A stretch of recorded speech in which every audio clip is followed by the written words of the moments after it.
الحمد لله رب العالمين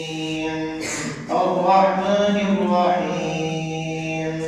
مالك يوم الدين إياك نعبد وإياك نستعين اهدنا الصراط المستقيم صراط الذين أنعمت عليهم غير المغضوب عليهم ولا الضالين.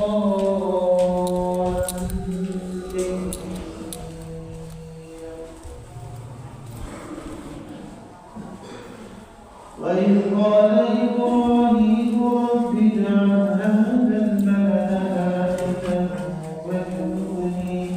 واجنبني وبني أن نعبد الأصنام رب إنهن أضللن كثيرا من الناس فمن تبعني فإنه مني ومن عصاني فإنك غفور رحيم ربنا إني أسكنت من ذريتي بواد غير ذي زرع عند